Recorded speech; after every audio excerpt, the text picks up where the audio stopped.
이 바리새인들과 이 서기관들이 예수님을 신문하는 장면인데, 이 바리새인들과 서기관들은 사실상 평소에는요 굉장히 의롭고 경건한 사람들이었습니다.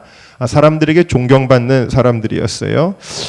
그런데 예수님은 시시때때로 이 사람들을 향해서 독사의 자식들아 그러면서 이들을 저주하셨던 것을 우리가 볼 수가 있는데, 이들은 또 무슨 그렇게 큰 죄를 지었다고 이와 같이 예수님께 저주를 받았는가 하는 생각을 하게 됩니다. 실상 그들의 삶은 우리의 인간의 눈으로 보기에는 거의 죄가 없었습니다. 아니, 그들의 삶은요 거의 완벽했습니다. 그래서 예수님을 찾아왔던 청년 바리새인도 제가 어려서부터 지금까지 율법을 잘 지켰나이다 그렇게 이야기를 하고 있어요. 그러나 이들의 가장 큰 죄가 오늘 말씀에서도 드러나게 되는데, 그것은 바로 이들이 하나님의 자리에 올라가 있다라는 거예요. 자, 여러분 오늘 말씀을 보세요. 한번 그 모습을 떠올려 보시기를 바랍니다. 예수님이 지금 공회에 서 계십니다. 바리새인들과 대제사장들의 재판정에 그들이 예수님을 세운 것입니다. 그리고 인간들이 둘러싸서 고소하고 판단하고 조롱하고 정죄하고 예수님을 판결합니다. 예수님은 조금 있다가 또 헤롯의 재판정에 서셔서 역시 인간들에게 둘러싸이셔서 조롱당하고 신문당하시고 판결을 받습니다. 그리고 좀 있다가는 빌라도의 법정에 서셔서 사람들에게 결국 정죄받고 사형 판결에 넘겨지게 되어집니다. 여러분, 우리는 십자가의 고통을 생각할 때에 예수님이 손에 못이 박힐 때 얼마나 아프셨을까? 예수님이 발에 못이 박히셨을 때 얼마나 아프셨을까? 예수님이 머리에 가시면류관을 쓰셨을 때 얼마나 피 흘리시면서 고통스러우셨을까? 우리는 그런 것들을 비극으로 생각하지만 가장 비극적인 일이 오늘 말씀에 일어나고 있는데, 그것은 창조주이신 하나님이 피조물인 인간에게 재판을 받는 모습이다라는 거예요.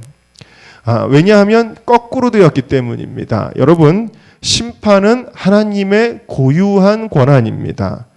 심판을 당해야 하는 존재는 인간이에요. 그런데 이 십자가의 사건은 거꾸로 인간이 하나님을 심판하고, 인간이 하나님을 때리고 능욕하고, 인간이 하나님에게 침을 뱉고, 인간이 하나님을 조롱하고, 인간이 하나님을 결국 너는 사형이다, 사형에 처한 사건이 바로 이 십자가의 비극적인 사건입니다. 사도행전 2장은 우리에게 이렇게 말씀하세요. 그런즉 이스라엘 온 집이 정령이 알지니 너희가 십자가에 못 박은 이 예수를 하나님이 주와 그리스도가 되게 하셨느니라. 베드로가 설교할 때 유대인들에게 초대교회에서 일어난 일인데, 너희가 예수를 십자가에 못 박았다. 우리는 이 사건을 보면서 대제사장들이 이런 못된 짓을 했구나, 서기관들이 이런 못된 짓을 했구나, 로마의 군병들이 이런 못된 짓을 했구나, 우리가 그렇게 생각하잖아요. 근데 베드로의 이 설교는 다른 누구가 아니라, 그 어떤 못된 사람이 아니라 바로 너희가 그 일을 행했다라고 말씀하고 계시며, 오늘 성경은 우리들에게 바로 예수님을 심판정에 올리고 재판하고 예수를 십자가에 못 박은 이는 바로 너희들이다라고 우리에게 고발하고 있는 것을 우리가 들어야 됩니다. 바리새인과 서기관들, 로마의 관료들과 군병들, 그리고 십자가에 예수를 못 박으라고 고래고래 소리를 질렀던 그 군중들은 사실은 인간의 대표 선수들입니다. 그리고 저와 여러분은 모두 이 인간 군상에 속하여 있습니다. 우리 인간성 안에 흐르는 죄악이 있는데, 그 죄성이라고 하는 것은 곧 우리 인간이 하나님과 같이 되어서 하나님의 자리에 올라, 인간이 하나님의 자리에 올라서 하나님을 재판한 그 죄성이 우리 인간의 죄성 가운데 흐르고 있다라는 사실이에요. 여러분, 죄성이라고 하는 것은 근본적으로 말하면 하나님의 형상을 따라 지음받은 인간에게 하나님의 속성을 가리키는 것이 아니라, 인간이 범죄하여 타락하였을 때 우리 안에 들어온 마귀의 성품이에요. 그것이 죄성입니다. 그럼 마귀의 성품은 무엇이냐? 마귀의 속성은 무엇이냐? 여러분, 마귀는 원래 하나님을 섬기던 3명의 천사장 중에 한 명이지요. 하나님이 거느리시던 3명의 천사장, 첫 번째는 누구입니까? 가브리엘입니다. 이 가브리엘의 사명은 무엇이냐면 좋은 소식을 전하는 자예요. 그렇기 때문에 그 천사들의 3분의 1은 가브리엘을 따라서 항상 좋은 소식을 전하는 역할을 하게 되어집니다. 예수님이 예루살렘 베들레헴에 나실 때 복자들에게 소식을 전했던 이런 이들이 다 이 가브리엘에게 속한 좋은 소식을 전하는 자들이며, 여러분들이 기도할 때 마치 계시록에서 금향로에 기도를 담아 하늘로 올라간다라고 표현하는 그러한 천사들의 역할이 바로 이 가브리엘에게 속한 천사들이라고 이야기할 수 있어요. 두 번째로는 미가엘입니다. 미가엘은 군대 장관입니다. 하나님 나라를 위하여 영적인 전쟁을 싸워나가는 존재가 바로 이 미가엘과 미가엘에게 속한 또한 3분의 1의 천사들의 권세이지요. 마지막으로 루시퍼가 천사장이었습니다. 이 루시퍼가 바로 마귀인데요. 이 루시퍼는 원래 하나님을 찬양하는 임무를 수행하는, 쉽게 말하면은 찬양대라고 할 수 있는, 찬양대의 리더라고 할 수 있는 천사였습니다. 그래서 하나님을 경배하고 찬양하고 예배하는 것은 가장 존귀한 일이기 때문에 하나님의 총애를 받을 수밖에 없었어요. 그런데 루시퍼의 마음속에 교만이 들어왔습니다. 다른 천사장들보다 자기가 더 하나님의 사랑을 받고 존대를 받으니까, 야, 내가 하나님을 예배하고 찬양하고 있을 것이 아니라 내가 하나님같이 될 수 있지 않겠는가? 나도 하나님처럼 높은 보좌에 앉아가지고 만유를 다스리지, 내가 섬길 필요가 있겠는가 하는 교만이 이 루시퍼의 마음에 들어오게 된 거예요. 그래서 이사야 14장에 보니까 너 아침의 아들 계명성이요. 이 계명성은 사단 마귀를 가리키는 겁니다. 네가 내 마음에 이르기를 내가 하늘에 올라 하나님의 뭇별 위에 내 자리를 높이리라. 지극히 높은 이와 같아지리라 하는도다 그랬어요. 마귀가 이 이 루시퍼가 하나님과 같이 되겠다라고 스스로 마음을 먹었다. 그리고는 하나님의 심판을 받게 될 때에 이 요한계시록 12장 4절에 보면 천사들 중에 3분의 1이 이 루시퍼에게 끌려서 지상 그 공중 권세로 내려오게 되어지는데, 이것이 오늘날 마귀와 그 수하에 있는 수많은 사단 마귀의 존재들, 귀신들의 존재들이다라는 사실이죠. 자, 이 마귀가 처음으로 인간을 꼬셔서 범죄를 일으킬 때 무엇으로 이들을 또한 넘어뜨리는가? 창세기 3장 5절에 보니까 선악을 알게 하는 나무의 실과를 가지고 아담과 하와를 유혹합니다. 뭐라고 이야기하냐면, 너희가 그것을 먹는 날에는 너희 눈이 밝아 어떻게 된다고요? 하나님과 같이 되어 선악을 알 줄을 하나님이 아심이니라 그랬어요. 자, 선악을 알게 하는 나무의 실과를 하나님이 금지시켰는데, 그러나 마귀는 뭐라고 이야기하냐면 그거 먹는다고 죽지 않는다. 그것을 먹으면 첫 번째로 하나님과 같이 된다. 두 번째로는 선악을 알게 될 것이다. 그렇게 이야기를 합니다. 그러니까 마귀의 속성이 하나님과 같이 되겠다라는 것이었고, 인간을 미혹할 때에 너희가 하나님처럼 되라고 이야기를 합니다. 그런데 선악이라고 하는 것을 알게 된다 그랬는데, 여러분, 선과 악이라고 하는 것의 기준이 도대체 어디서 나올까요? 무엇이 선이고 무엇이 악일까요? 이 선과 악이라고 하는 것은요, 여러분 생각해보세요. 세상 사람들은 오늘날 이렇게 이야기합니다. 과거에 잘못이었고 죄였던 것, 부끄러웠던 것들도요, 오늘날 세상이 점점 악해지니까 뭐라고 이야기해요? 그게 왜 안 되는데? 그게 왜 잘못인데? 오늘날에는 이렇게 이야기해요. 그렇게 따지다 보면요, 정말 잘못이라는 게 아무것도 없어요. 죄가 아무것도 없어요. 세상의 원리가 그런데요, 이 선과 악이라고 하는 것은 애당초 하나님에게서 나오는 영역입니다. 하나님의 영역에 속한 거예요. 하나님에게서 나오는 원리입니다.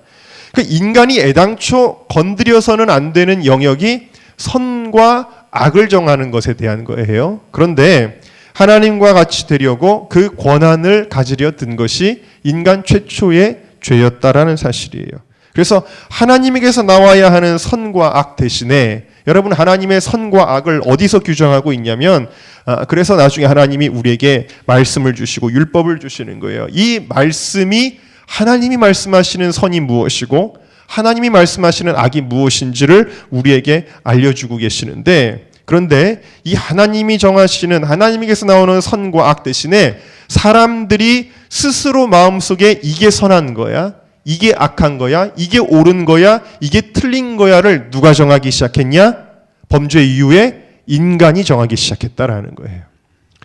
하나님 없는 시대의 특징을 사사기가 이렇게 표현하고 있어요. 사사기 17장 6절에 보니까 그때에는 이스라엘의 왕이 없으므로, 여기서의 영적인 의미는 하나님이 없으므로라는 뜻이에요. 그들이 하나님을 인정하지 않았다는 거죠. 그러니까 어떻게 됩니까? 사람마다 자기 소견에 옳은 대로 행하였더라. 사사기 21장 25절에 똑같이 반복됩니다. 그때 이스라엘의 왕이 없으므로 사람이 각각 그 소견에 옳은 대로 행하였더라. 옳고 그름을 누가 정해요? 사람들이 각자 자기들이 알아서 정한다. 그리고 자기들이 생각할 때 이게 옳아라고 생각하면 그걸 자기들이 행한다라는 사실입니다. 여러분, 선과 악은요, 처음에 말씀드렸죠? 선과 악은 내가 결정하는 것이 아닙니다. 선과 악은 하나님의 말씀이 결정해 주는 거예요. 그런데 우리의 기준이, 그래서 우리의 삶의 기준이 무엇이 되어야 되냐면, 우리 삶의 표준은 하나님의 말씀이 되어야 될 줄로 믿습니다. 자, 여러분 여태까지 말씀, 오늘 좀 추상적인 이야기들을 계속하는데 여러분 다 이해가 되시면 아멘 하세요. 네.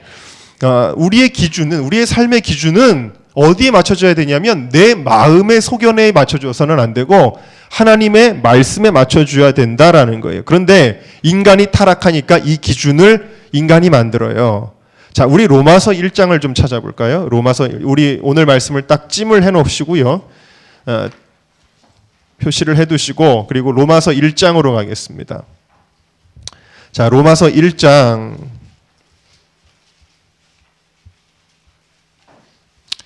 자, 25절부터 보시면, 이는 저희가 하나님의 진리를 거짓 것으로 바꾸어 피조물을 조물주보다 더 경배하고 섬김이라 그랬어요. 인간이 하나님의 자리에 올라갔다라는 거예요. 자, 26절을 보면 이를 인하여 하나님께서 저희를 부끄러운 욕심에 내어 버려 두셨으니 곧 저희 여인들도 순리대로 쓸 것을 바꾸어 영리로 쓰며, 자기들 마음대로 행하는 거예요. 27절 이와 같이 남자들도 순리대로 여인 쓰기를 버리고 서로 향하여 음욕이 부릴 듯함에 남자가 남자로 더불어 부끄러운 일을 행하여, 이것은 동성애를 가리키는 겁니다. 저희의 그릇 때문에 상당한 보응을 그 자신에 받았느니라. 그러니까 이게 다 하나님의 법도에 어긋나는 행동을 자기들의 욕구를 따라 행한 것에 대한 예를 들은 거예요. 그리고 32절로 내려가 보십시다. 32절을 우리 같이 읽어보겠습니다. 시작. 저희가 이 같은 일을 행하는 자는 사형에 해당하다고.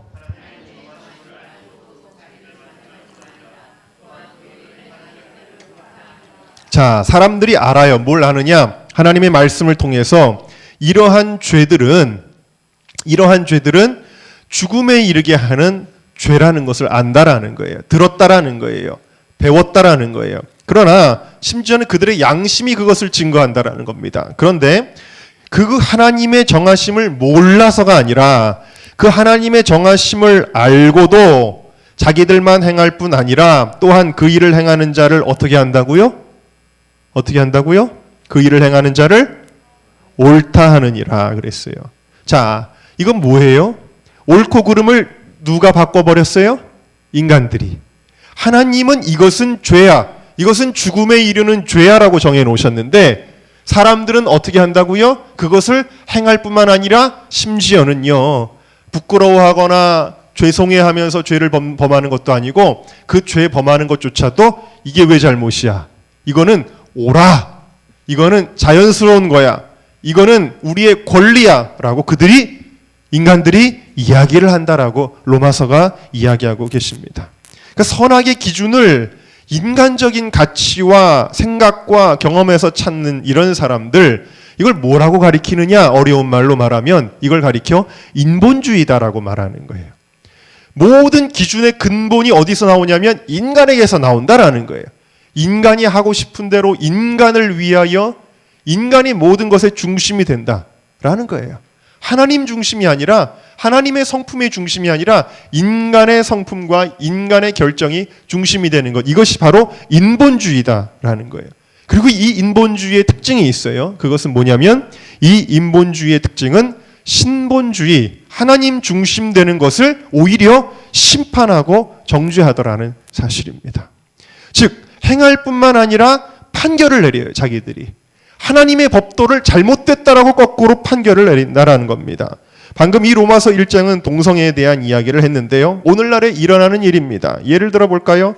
지금 캐나다 토론토의 교육청에서 성교육 커리큘럼을 하는데 이런 동성애들을 8살짜리 아이들을 3학년 때에 동성애와 성 정체성을 가리키고 또 7학년 때 학문 선교에 대해서 가르칩니다. 이것이 자연스럽고 옳은 것이라고 어린 아이들에게부터 가르치는 일들이 지금 선진국이라고 하는 나라들에게 일어나고 있습니다. 유치원에서 동성애와 성전환자들이 정상이라는 성교육을 아이들에게 의무적으로 실시합니다. 그거 잘못된 거 아니야? 옳은 거야? 이상하게 생각하면 안 돼라고 가르친다라는 거예요. 동성애자들의 주장을 그대로 반영하는 교육 정책을 시행하고 있어요. 학교 측은 학부모에게 이 같은 커리큘럼에 대해 사전에 공지할 필요도 없고 학부모가 자녀의 수업 참여를 결정할 권한도 없습니다. 동성애법이 통과된 매사추세츠 미국의 공립 중고등학교에서는 자기의 아이에게 동성애를 가르치는 것을 원치 않는 학부모가 학교에 항의를 하니까 학교 측은 아이의 부모를 경찰에 신고했고 경찰은 아버지를 감옥에 보냈습니다. 동성애가 합법화된 헝가리, 핀란드, 네덜란드, 덴마크 등지의 일부 주들 혹은 나라에서는 심지어 근친상간, 소아성애, 수간조차도 합법화되어서 사회적인 문제들이 발생하고 있습니다. 여러분, 인간들이 여태까지 극악한 죄로 여겼던 것들을 다 이제는 옳다라고 규정하고 있다라는 거예요.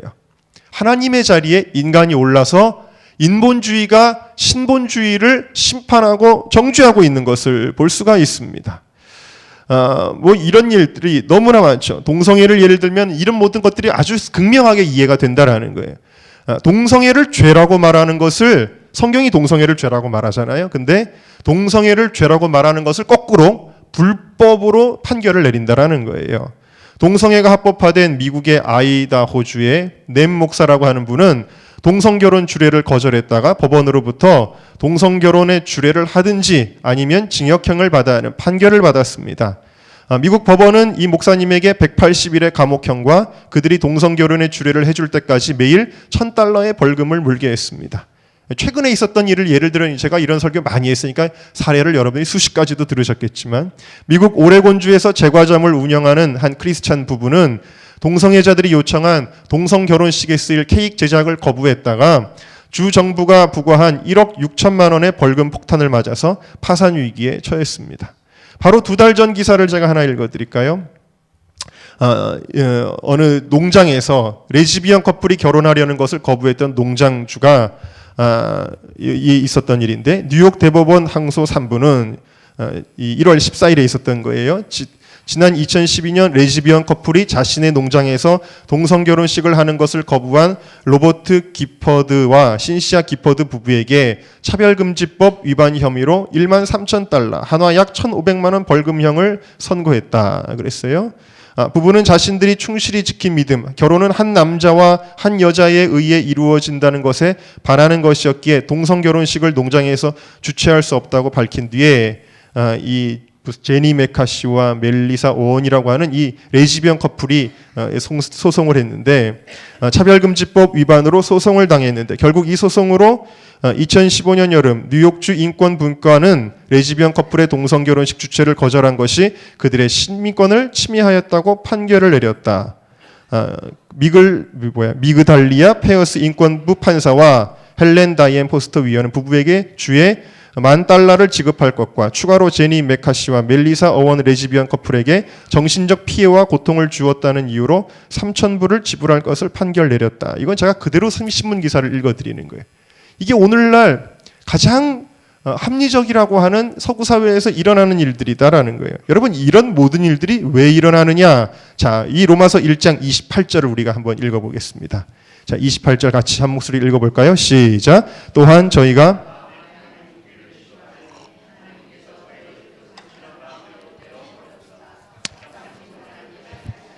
자, 그들의 마음에 하나님 두기를 싫어하기 때문이다라는 거예요. 이미 마음의 배도가 일어났다. 여러분 오늘 말씀에 나오는 이 마음에 하나님 두기를 싫어하는 것. 그러니까 내가 하나님이 돼야지 여기 다른 하나님이 있어서는 안 된다라는 거예요. 여러분, 오늘 말씀에 이 예수님을 정죄한 바리새인들, 서기관들은요. 여러분들이 생각할 때 무슨 폼 잡고 다니고 아주 뭐 권력을 가지고 으름장을 놓고 이런 사람들로 여러분들이 혹시 이미지를 떠오르실지 모르지만 그런 사람들이 아니에요. 오늘날로 말하면 아주 존경받는 정말 뭐라 그럴까요? 사회에서 존경받는 정말 그런 종교인들이라고 할 수가 있어요. 그러니까 겉으로 보면 하나님을 굉장히 잘 믿는 사람들로 보인다라는 거예요. 그런데 그들이 믿는 하나님은 사실은 진짜 하나님이 아니에요. 그들의 마음속에는 하나님이 안 계셔요. 그럼 그들의 마음속에 뭐가 계시느냐? 뭐가 있느냐? 그들의 마음속에서 자기들이 원하는 대로 만들어낸 하나님이 있다라는 거예요. 그 진짜 하나님이 아니다. 굉장히 하나님을 잘 믿는 것 같지만 그 하나님은 자기들의 소견대로 만들어낸 하나님을 믿는다라는 거예요. 여러분, 바리새인과 서기관들, 유대인들 지금까지도 마찬가지예요. 그들은 얼마나 메시아를 고대하고 사모하는지 모르죠. 그들이 메시아를 기다렸어요. 그런데 예수님이 오셔서 내가 하나님의 아들로 이 땅에 왔다라고 선포할 때에 그들이 환영하고 영접한 것이 아니라 거꾸로 그 누구보다 예수님을 핍박하게 되어집니다. 왜 그럴까요? 그 이유가 뭘까요? 그들의 마음속에 생각했던 메시아와 다르기 때문이에요. 자, 그들이 원하는 하나님은 어떤 하나님이냐? 그들의 전통과 규례를 존중해 주는 하나님. 사실은 여러분, 이 바리새인들이 말하는 율법은요, 이 성경에 나오는 율법도 아니에요. 엉터리 율법들을 자기들이 만들어 놓지 않습니까? 여러분, 제가 미군 부대에서 카투사로 근무를 했는데 거기 유대인들도 와서 예배를 드렸어요. 그런데 자기들 안식일이 되면요, 예배를 드릴 때 그 예배당이 이렇게 있으면은, 예를 들어서 성가대석이 이렇게 있다고 합시다. 그러면 유대인들이 많지가 않으니까 요 성가대석만 딱 돌려가지고 거기서만 자기들이 예배를 드렸거든요. 그런데 그 예배를 드리기 위해서 의자 돌리는 일조차도 손가락 까딱을 안 하는 거예요. 손가락 까딱을 안 해요. 그래서 항상 군종병인 저희들이 그걸 다 옮겨주고, 그 사람들은 안식일에 정말 새끼손가락 하나 까딱을 안 해요. 이게 율법일까요? 이게 성경에서 말하는 율법의 안식일의 정신일까요? 그건 아니거든요. 자, 예배 드리는데 예배 의자 옮기는 것조차도, 이 엘리베이터도 안 탄다 그러죠. 그 엘리베이터 탈 때 유대인들은 버튼도 안 누른다 그러죠. 그래서 안식일에는 저절로 열리고 닫히고 그런답니다. 여러분, 이 유대인들이 수없이 만들어낸 이 자기들만의 전통과 규례, 그거를 존중하는 하나님을 기다려요. 그들의 마음속에 원하는 하나님은 뭐냐? 메시아는 뭐냐? 이렇게 근본 없는 배경을 가진 목수의 아들로 태어난 예수님은 메시아로 그들의 마음에 맞지가 않는 거예요. 그들이 원하는 메시아는 강한 권력이나 강한 지위나 어떤 그런 배경을 가지고 나타나기를 원하는 거예요. 그래서 사람들을 이끌어가는, 쉽게 말하면 바리새인 가운데 나와야 되는 거예요. 오늘날에도 여러분, 유대인들이 계속 메시아를 계속 기다리고 누가 메시아다 이런 논쟁들이 있는데 다 누구냐면 랍비들이에요. 랍비 누구누구가 메시아가 아니냐? 오늘날에도 이스라엘에서 지금 벌어지는 일들입니다. 그들이 생각하는 그 고정관념, 그들의 인간이 원하는 그 하나님을 계속 꿈꾸고 있었다. 그리고 그들은 예수님 마음에 안 드는 이유 중에 가장 결정적인 것은, 예수님은 때리니까 맞고, 십자가에 끌고 가니까 끌려가고, 십자가에 못 박으니까 못 박히는 힘없고 연약한 그런 하나님, 그들은 마음에 안 드는 거예요. 그들은 어떤 하나님을 원하였느냐? 정치적인 메시아. 이 세상을 뒤집어 엎고 로마의 압제를 당하고 있는데 로마를 뒤집어 엎고 이스라엘, 하나님이 선택한 우리 민족만이 가장 으뜸이 되어 이 나라를 회복시키는, 이스라엘을 회복시키는 그 메시아를 그들이 그렇게 꿈꾸었다. 그런데 예수님 보니까 그런 메시아가 아니었다라는 거예요. 그래서 네가 어떻게 메시아냐? 네가 어떻게 하나님의 아들이냐? 너 하나님의 아들이라고 말하는 거 그거 신성모독이다라고 예수님을 정죄하고 심판했던 것을 볼 수가 있습니다. 다시 말해서 바리새인과 서기관들은 굉장히 하나님을 잘 믿는 것 같았지만 실제로 그들의 마음속에서 만들어 놓은, 자기들의 만들어 놓은 하나님을 믿은 사람들이었다라는 거예요. 결국 그들은 예수님을 심판했는데 하나님의 자리에 인간이 올라선 것입니다. 여러분, 아무리 열심히 있어도, 경건의 모양이 있어도 이들이 믿는 하나님은 하나님과 다른 하나님이기 때문에 이들은 하나님의 백성이라고 할 수가 없어요. 그냥 종교인들이다라는 거예요. 이 종교다는 거예요. 종교. 이거는. 여러분에게 한번 질문을 던져보겠습니다. 요즘 이슬람교가 아주 최근에 급속하게 포교 활동을 박차를 가하고 있습니다. 근데 이들이 내놓은 포교의 전략이 이거예요. 뭐냐면 기독교인들이 와서 이야기하는 거예요. 뭐라 그러냐면 이상하게 여러분 이단도 교회 다니는 사람들 포교하는데 이슬람교인들도 누구를 특별히 포교하냐면 교회 다니는 사람들 포교해요. 뭐라고 와서 접근하냐면 너희들이 믿는 하나님은 우리가 믿는 하나님하고 같아. 같은 하나님을 믿는 거야. 그래서 이슬람교에 대한 부정적인 생각과 어떤 경계심 같은 것들을 다 무장해제시켜 버려요. 이들의 포교 전략입니다. 여러분의 생각은 어떻습니까? 이슬람교의 하나님과 우리가 믿는 하나님이 같습니까? 틀립니까? 여쭤보는 거예요. 아니 뭐 이슬람교에서도 구약 성경을 믿는다던데 그걸 같은 하나님 아닌가? 여러분 그렇게 생각하실지도 혹시 모르겠지만 여러분 전혀 같을 수가 없어요. 같은 구약 성경을 혹시 공유한다고 할지라도 다른 하나님입니다. 왜? 하나님의 본성이 맞지 않으니까. 성경이 말씀하시는 하나님의 본성이 맞지 않으니까. 우리 하나님은 삼위일체 하나님이지만 그들은 삼위일체를 부정하지요. 그들의 교리 자체가 어떻습니까? 이슬람교의 확산을 위해서는 폭력을 정당화하고 부추기는 그런 하나님은 하나님의 속성에 맞지 않아요. 그렇기 때문에 여러분 그들이 믿는 하나님과 우리가 믿는 하나님이 같다라는 것은 이건 말장난에 불과한 것입니다.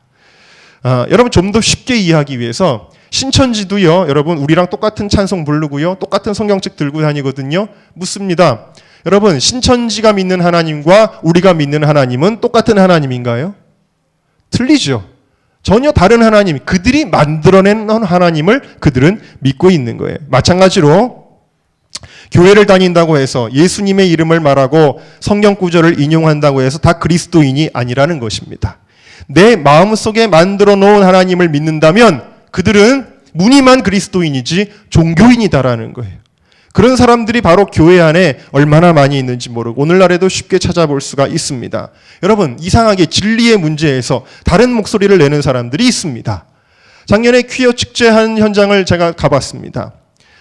거기에 어떤 사람들이 있냐면 이번에도 좀 있으면 또 이번에도 서울시청 광장에서 또 이 퀴어 축제를 하겠다고 신청을 해놓은 상태인데 지금 결과가 어떻게 나왔는지 제가 잘 모르겠습니다만 거기 가니까 그거 가슴 아파서 여기서 대한민국의 수도 중 여러분 아무리 동성애 퍼레이드 하는 나라들 많이 있어도요 시청 광장 앞에서 하는 나라는 없어요. 서울 수도의 중심부에서. 근데 어쨌든 간에 이걸 가슴 아파하고 이건 안 되는데 외치는 사람들이 있는가 하면 어떤 분들은 보니까 스토를 입고 올라가서 동성애자들을 축복해 주면서 동성애도 하나님이 주신 아름다운 축복입니다라고 말하는 목사와 교인들, 신학생들도 있더라고요. 도대체 이게 뭘까요? 여러분 좀 같은 하나님을 믿지만 좀 생각이 다르고 관점이 다른 걸까요? 우리의 구원 문제와는 별개의 부수적인 문제들일까요? 이런 것들이. 여러분 동성애 옹호론자들은 동성애자를 품는 것을 말하는 게 아니에요. 동성애라고 하는 죄 자체를 옹호하는 사람들은 뭐라고 이야기해요? 하나님은 사랑이시니까 동성애자도 이해하시고 그들의 동성애적인 삶도 이해하시고 용납하셔. 굉장히 자비로운 하나님이셔. 라고 말합니다. 여러분 맞습니까? 성경이 분명히 하나님은 사랑이시라. 하나님은 긍휼의 하나님이시고 우리를 받아주시는 하나님, 죄인의 친구 되신 하나님. 어떻게 보니까 맞는 것 같단 말이에요. 그러나 아니죠. 왜? 성경의 하나님은 인간을 사랑하시지만 죄를 인정하신 적은 한 번도 없기 때문입니다. 오히려 여러분 사람들이 돌을 던져 죽이려고 했던 가늠하다 현장에 붙잡힌 여인을 오히려 예수님은 구원해 주셨어요. 살려주셨어요. 나도 너를 정죄하지 않는다고 말씀하셨어요. 그러나 뭐라고 말씀하세요? 가서 다시는 죄를 범치 말아라. 뭐예요? 죄는 인정하지 않는다는 거예요. 내가 너를 사랑하고 품고 용납하였지만 죄는 안 된다라는 거예요. 이게 하나님의 속성이거든요. 그러니까 여러분 이것은 곧 무엇을 의미하는 거예요? 이건 다른 하나님이다라는 거예요.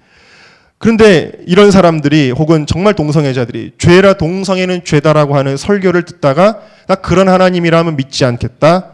교회 다니지 않겠다. 이러면서 많은 동성애자들이 안티크리스찬이 됩니다. 실제로 그런 사람들이 많이 있어요. 여러분 그러면서 그렇게 교회의 대적자가 되는데 이것은 마음속에 이미 만들어 놓은 하나님이 있기 때문이에요.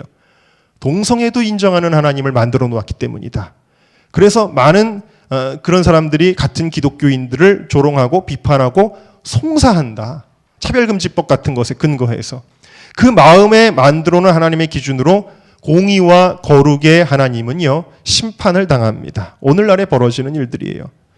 여러분, 동성애를 아름다운 축복이라고 말하는 사람들의 하나님은 결단코 같은 하나님이라고 할 수가 없습니다. 왜냐하면 하나님의 속성과 진리, 옳고 그름은 반드시 우리의 생각에서 나오는 것이 아니라 성경에서 나와야 하는데 그들이 만들어낸 하나님은 인간의 생각과 바람에서 나왔기 때문입니다. 이런 사람들은 아무리 목에 십자가 목걸이 걸고 다니고 성경책 끼고 다녀도 종교인에 불과하다. 수많은 종교 중에 하나를 믿는 종교인이다라는 거예요. 여러분, 어떤 사람들은요, 착한 일 많이 하는 것을 최고의 선으로 여기고 중요시 여깁니다. 물론 착한 일은 좋습니다. 예수님도 가르치시죠. 그러나 예수님은 이 땅에 자선 사업하러 오신 게 아니에요.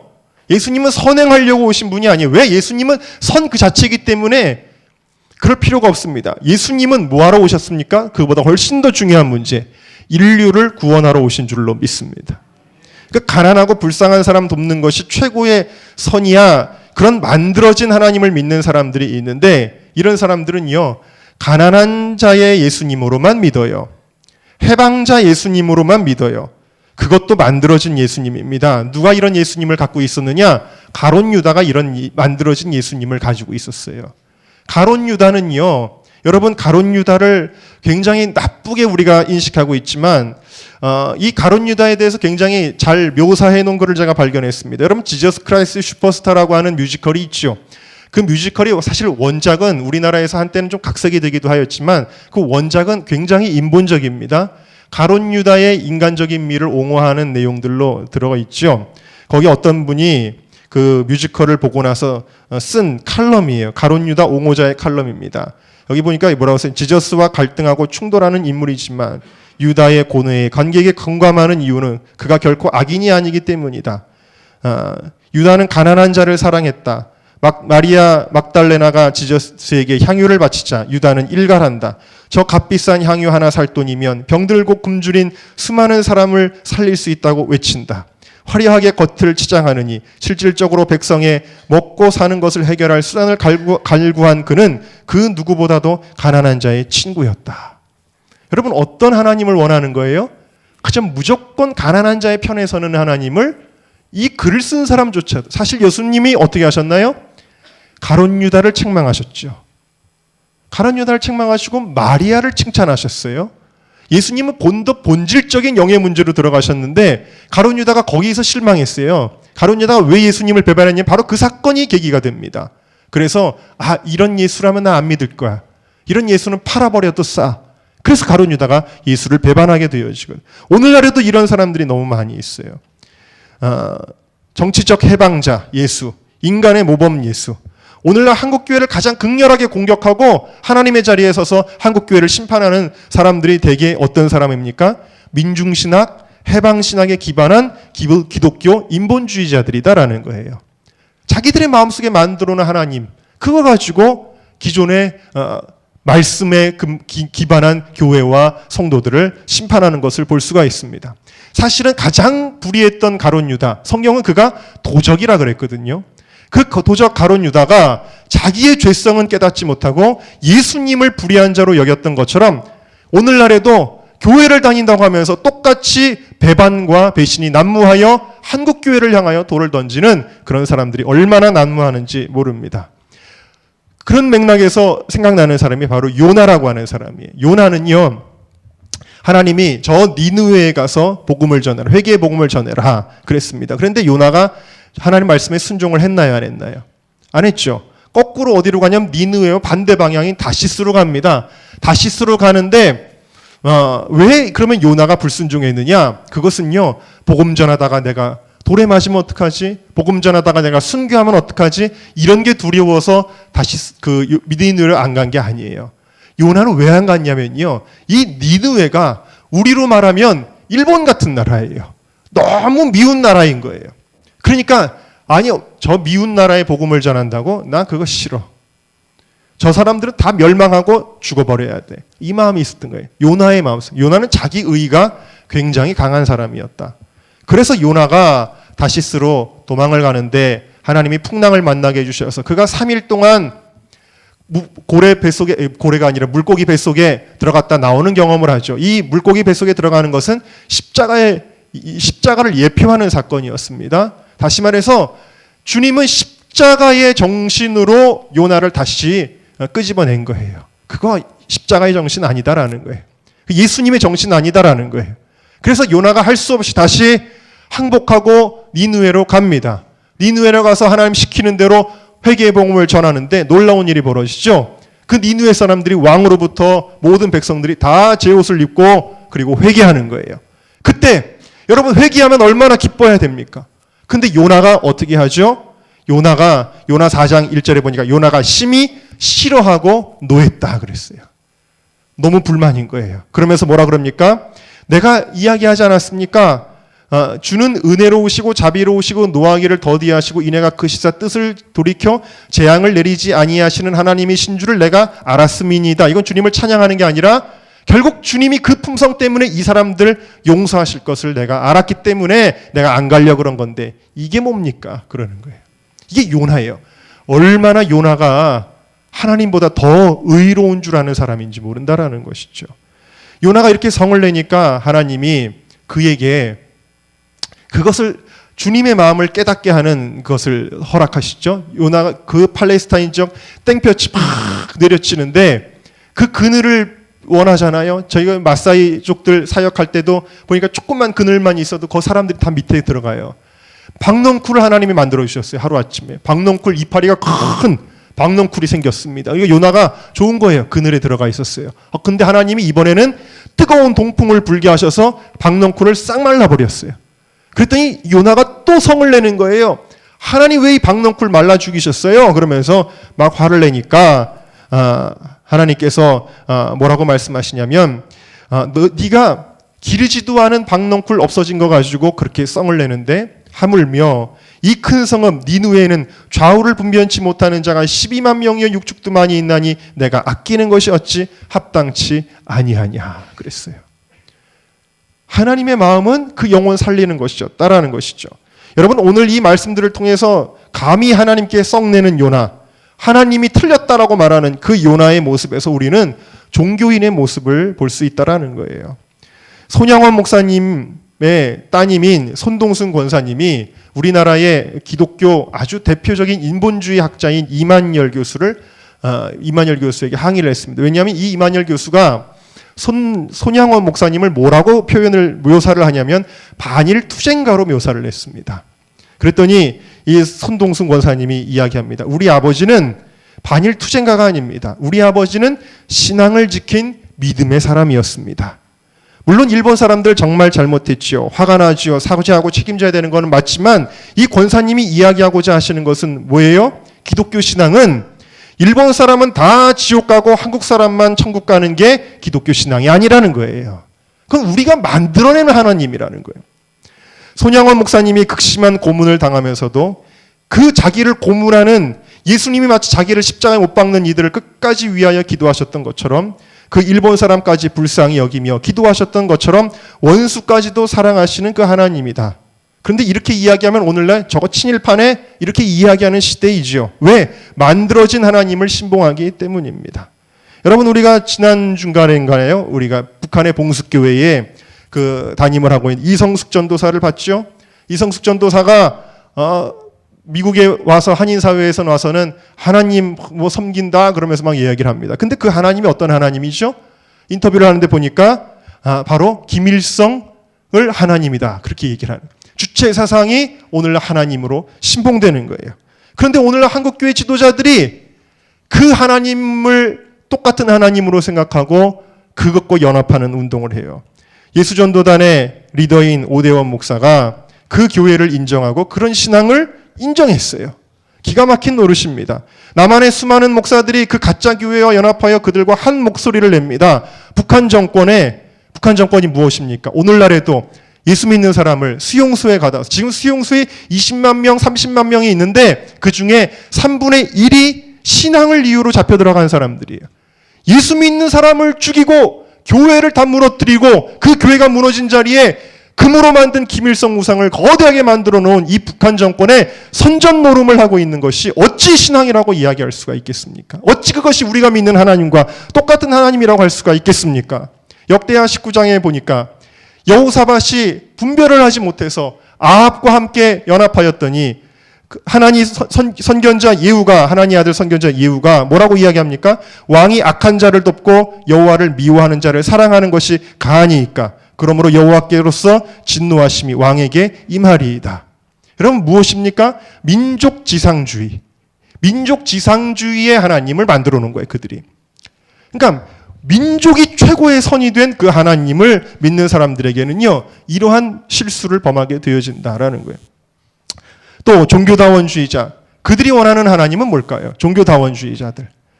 그들은 불교를 믿어도 구원을 주시고 힌두교를 믿어도 구원을 주시는, 불교 믿는 사람도 착하던데 착한 사람 많죠, 여러분. 어찌 보면 예수 믿는 사람보다 착한 사람들도 얼마든지 찾을 수 있을 거예요. 다른 종교 믿는 사람들도 착한 사람 많은데 그 사람들이 지옥 간다는 거? 그 말도 안 돼. 불교를 믿어도 구원을 주시고 힌두교를 믿어도 구원을 주시고 이슬람교를 믿어도 구원을 주시는 우리 하나님은 왜? 우리 하나님은 사랑의 하나님이, 우리 하나님은 포용의 하나님인데 그 사랑, 그 포용을 절대 선으로 인식하는 마음속에 그들이 만들어 놓은 하나님을 믿는 사람들이 종교다원주의자가 된다라는 것입니다. 여러분, 그건 성경의 하나님 맞습니까? 아니죠. 그들의 마음속에 만들어 놓은 하나님이에요. 그 류상태 목사 같은 사람 말합니다. 기독교는 독선적이라는 거예요. 오직 기독교에만 구원이 있다고 말하는 기독교는 독선적이다. 그래서 실망했다. 그래서 돌이켜서 시시때때로 그 사람은 불공을 들이고 불교의 편에서 교회를 공격하는데 앞장을 섭니다. 그러나 성경이 말씀하시는 하나님은 사도행전 4장 12절 다른 이로서는 구원을 얻을 수 없나니 천하 인간의 구원을 얻을 만한 다른 이름을 우리에게 주신 일이 없음이니라. 요한복음 14장 6절 예수께서 가라사대 내가 곧 길이요 진리요 생명이니 나로 말미암지 않고는 아버지께로 올 자가 없느니라. 이게 진짜 하나님이죠. 다른 하나님을 믿는 거예요. 그런데 이 사람들이 성경의 가치와 자기들의 하나님이 맞지 않으니까 그 다음에 뭐라고 이야기하나요? 성경이 틀렸다고 이야기합니다. 성경을 그대로 믿는 어리석은 사람이 어디 있느냐. 제가 언젠가도 말씀드렸죠. 제가 가르쳤던 신학생 하나가 수업 시간에 교수님에게 이런 얘기를 듣습니다. 아니 요즘에도 이 성경을 하나님의 말씀이라고 믿는 사람들이 있냐? 신학교 교수가 수업 시간에 진짜 했던 이야기입니다. 왜요? 그들이 만들어 놓은 하나님과는 이게 도무지 안 맞거든요. 그러니까 뭐라고 이야기하면 성경은 그 당시의 문화와 역사를 반영한 것이지 오늘 우리가 이것을 참고해서 하나님의 뜻을 발견하면 되는 거야. 이렇게 이야기를 합니다. 그러나 여러분, 성경은 하나님의 말씀입니다. 마태복음 5장 18절에 진실로 너희에게 이르노니 천지가 없어지기 전에는 율법의 1.1획이라도 반드시 없어지지 아니하고 다 이루리라. 1.1획도 틀림이 없다고 말씀이 스스로 말씀하십니다. 성경을 틀렸다고 하는 것은 곧 하나님을 틀렸다라고 하는 것과 같아요. 똑같이 목사라고 가운을 입고 스토를 하고 있지만 좀 관점이 다르거나 믿는 방식이 다른 것이 아니라 전혀 다른 하나님을 믿는 것입니다. 이것이 종교의 죄이며 살인, 간음, 그 어떤 우상숭배보다도 더 큰 죄입니다. 왜냐? 결국 이 종교의 죄가, 이 종교적인 열심이 예수 그리스도를 십자가에 못 박았기 때문입니다. 예수님 만나기 전에 사울이라고 하는 청년도 종교적인 열심으로 교회를 핍박하였을 때 사울아 사울아 네가 어찌하여 나를 핍박하느냐라고 주님이 말씀하신 거예요. 여러분, 이게 굉장히 가장 무서운 게 종교의 영이다라는 것입니다. 여러분, 오늘날에도 가장 큰 죄인들이 누구냐? 성경의 절대성을 부인하는 자유주의 신학을 가르치는 신학교 교수들이며 그것을 따르는 신학생들이에요. 신학의 목적은 하나님의 진리, 영광과 경륜으로 더 깊이 나아가기 위함이에요. 그런데 하나님의 말씀의 인도를 받지 아니하고 지혜와 계시의 영이신 성령의 도움을 받지 아니할 때 인간의 지혜와 인간의 선악적인 기준으로 성경을 난도질하고 하나님을 심판하는 무서운 죄를 학문의 자유라는 그럴듯한 명분으로 자행하고 있다는 것입니다. 어떤 사람은 세상에서 벌어지는 불의한 일들, 이해할 수 없는 악한 일들 때문에 하나님을 믿지 않기로 했대요. 왜 착한 사람이 고통을 받습니까? 여러분, 제가 신학교 다닐 때 지금도 기억나는 책이 있어요. 신학교 교수님이 읽어보라 그러면서 공부했던 책 제목이 왜 착한 사람이 고통을 받습니까? 라는 책이었어요. 그리고 그것이 정말 교과서처럼 진리처럼 배웠어요. 그것을. 그 책에서 말하는 내용은 무엇이냐? 어려운 말로 뭐 과정신학이니 뭐니 얘기했지만 하나님에 대하여 자기들 마음대로 정의를 내립니다. 하나님은 세상을 창조하셨으나 이 세상에 개입하지는 아니하시는, 못하시는 하나님. 다만 우리와 함께 불합리한 고통이 벌어질 때에 우리와 함께 마음 아파하며 고통을 당하시는 하나님이시다. 거의 정석처럼 배웠어요. 결국 어떤 하나님이에요? 불완전한 하나님이에요. 마음은 우리를 향해서 공감하시는 하나님일지 모르지만 완전하지 못한 불완전한 하나님으로 배운다는 말입니다. 인간의 이해로 이해할 수 없으니까 억지로 내린 결론들이에요. 여러분, 날마다 벌어지는 신학적인 논쟁에서 여러분 오늘날에도 신학교에서 하나님은 항상 도마 위에 올라가 계세요. 수많은 사람들의 생각과 토론 가운데 야 너는 이렇게 생각해 나는 이렇게 생각하는데 하나님이 도마 위에서 심판당하고 계시다. 이제는 신학교를 떠나서 인본적인 가르침을 펴는 목사들이 허다합니다. 이들이 바로 종교인들입니다. 감히 성경 구절의 몇 가지, 성경 역사의 몇 가지 그 얄팍한 인간의 머리로 이해되지 않는 것이 있다고 해서 자기가 만들어낸 하나님을 사람들에게 가르치고 있어요. 하나님을 심판하는 무서운 죄를 범해서는 안 됩니다. 여러분, 일반 우리 모든 성도들도 마찬가지입니다. 우리가 정말 조심해야 되는 것이 있어요. 이게 뭐냐? 여러분, 설교 말씀에서 나오는 말씀임에도 불구하고 그 말씀을 불편하게 여기지 마시기를 주님의 이름으로 부탁을 드립니다. 예컨대 어떤 이들은 순종이라는 가치에 대하여 거부감을 갖습니다.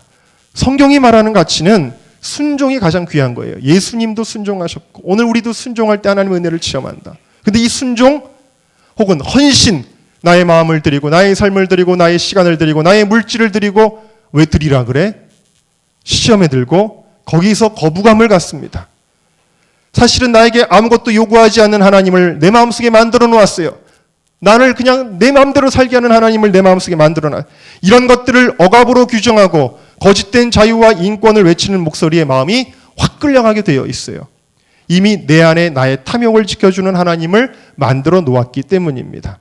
세상에서 벌어지는 일들에 대한 판단에서도 그렇습니다. 여러분, 제가 가끔 세상에서 벌어지는 일들을 자주 언급합니다만 이건 정치 얘기하는 게 아니에요. 여러분, 생각을 해보세요. 지금도 성매매를 처벌하도록 하는 성매매 특별법 21조 1항, 또 군대 내에서 동성애 관계를 맺으면 처벌하는 조항이 군형법 92조 6, 이것이 지금 위헌 심판 판결을 받고 있어요. 이것이 없애버리자는 거예요. 성매매도 합법화하자라는 거예요. 그걸 성매매하는 거 죄라고 하지 말자라는 이야기예요. 여러분, 얼마나 지금도 많은 젊은 사람들이 돈을 쉽게 벌기 위해서 성매매 현장에 나가는데 이거 합법화해버리면 대한민국이 무슨 꼴이 되겠습니까? 여러분, 이것이 어떻게 정치 얘기입니까? 이건 신앙 얘기예요. 하나님의 말씀에 어긋나는 길로 갈 때 안 된다라고 말하는 게 정치 얘기가 아니라 이건 신앙의 문제다. 동성애, 낙태, 미션스쿨에서 예배 드리는 거 금지하는 것들 이런 거 다 신앙의 문제다라는 거예요. 그래서 여러분, 우리의 기준은요, 나의 어떤 성향과 그런 것에 있어서는 안 돼요. 예를 들면 대통령이라고 해도 가장 하나님을 대적하는 이슬람 포교의 포교 수단인 할랄 이런 거 안 됩니다. 우리 외쳐야 되는 거예요. 대통령이라도 외쳐야 되는 거예요. 여러분, 아무리 서울시장이라도 서울 한복판에서 외국에 나가가지고 대한민국이 동성결혼 합법화하는 최초의 나라가 됐으면 좋겠습니다. 이런 얘기하고 서울시청 광장에서 또 동성애 축제 허가해 주려고 그러고 이런 거 하면 아무리 서울시장이라도 안 됩니다. 얘기할 수 있어야 돼요. 내가 좋아하는 당이 어디든지, 내가 좋아하는 정치인이 어디든지, 내 정치적인 성향이 어디든지 이거는 둘째 문제다. 하나님의 법이 중요하다. 우리의 선악의 기준은 성경에서 나와야 될 줄로 믿습니다. 내가 원하는 하나님, 내가 원하는 교리, 내가 원하는 교회. 유다처럼 우리는 어쩌면 내 취향에 맞는 하나님을 만들어 놓고 있을지도 몰라요. 어떤 이들은 내게 좋은 일만 일어나게 하는 기복주의적인 하나님을 만들어 놓았어요. 마태복음 14장에 보면은 돌밭에 뿌린 씨는 조금 환난을 만나고 핍박을 만나면 곧 떠나버린다는 거예요. 가시떨기에 뿌리었다는 씨는 세상의 염려, 재리, 유혹에 또 떠나버린다는 거예요. 이렇게 말하는 거예요. 예수 잘 믿다가 갑자기 실족합니다. 왜 예수 믿었는데 사업 실패했냐는 거예요. 왜 예수 잘 믿고 그랬는데 학교 못 들어갔냐는 거예요. 왜 이런 어려운 일을 당하냐는 거예요. 무조건 축복해 주셔야 하는 하나님으로 내가 만들어 놓고 그 하나님만 믿는 거예요. 그런데 자기 뜻대로 안 되니까 실족하고 돌아섭니다. 하나님을 믿는 것 같지만 그건 진짜 하나님이 아니에요. 그래서 그들은 기독교인이 아니라 종교인인 것입니다. 여러분, 말씀이 길어졌기 때문에 여기서 끊고 또 다음 주에 좀 이어서 하면 좋겠는데, 여러분, 우리에게 필요한 것은 무엇입니까? 재판장의 자리에서 내려와야 합니다. 인간이 하나님을 심판해서는 안 된다. 이것은 그 어떤 죄보다도 가장 무서운 죄다. 아들이 아버지를 심판하면 안 되듯이, 피고가 판사를 심판하면 안 되듯이, 이제 우리의 태도는 무엇이 돼야 됩니까? 하나님 앞에 순복하고 주님의 재판정에 우리가 피고로 서야 된다. 하나님을 두렵고 떨리는 마음으로 서게 될 때, 우리가 바리새인들과 서기관들과 로마의 관료들과 군병들이 범했던 그 내 하나님이 옳다라고 생각하고 진짜 하나님을 정죄하고 심판했던 그 무서운 죄를 범하지 아니하고 오히려 주님의 긍휼을 받았던 그 예수님을 만났던, 오늘 우리가 새벽에 계속 나누고 있는 그 예수님을 만났던 그 사람들 가운데 하나가 되는 여러분 모두가 되시기를 주님의 이름으로 축원합니다. 우리 다 함께 통성으로 기도하겠습니다. 하나님,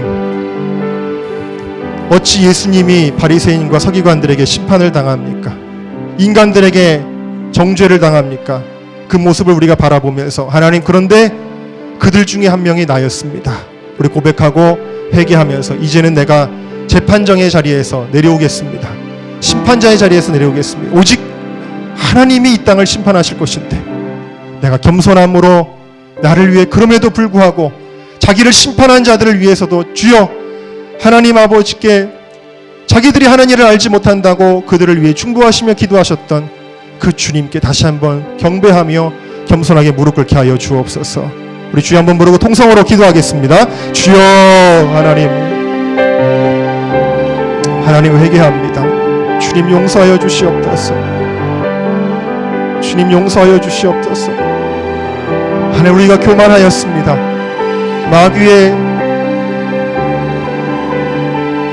마귀의 속성인데 하나님의 자리에 올라가는 것은 마귀의 속성인데, 하나님, 우리가 하나님의 자리에 올라가서 말씀을 틀렸다고 말하고 그 하나님이 내 마음에 들지 않는다고 원망하고 불평했습니다. 주님 용서하여 주시옵소서. 우리가 그들 중에 하나가 되지 않게 하옵소서. 바리새인과 서기관들처럼 종교인이 되지 않게 하여 주시옵소서. 우리 안에 예수 그리스도가 나의 참 하나님 되게 하여 주옵소서. 내 삶에 오직 예수님만 왕이 되게 하여 주옵소서. 감사합니다. 예수님의 이름으로 기도합니다. 아멘. 나 때문에 아무 죄가 없는데 재판받으신 하나님, 그리고 그 무지하고 죄 많은 인간들에게 조롱당하고 송사당하고 심판당하셨던 그 주님, 그럼에도 불구하고 그 모든 것을 인내하시고 우리를 위하여 십자가를 지신 그 주님 앞에 우리가 고개를 들 수 없습니다. 왜냐하면 우리도 그들 중에 하나였기 때문입니다.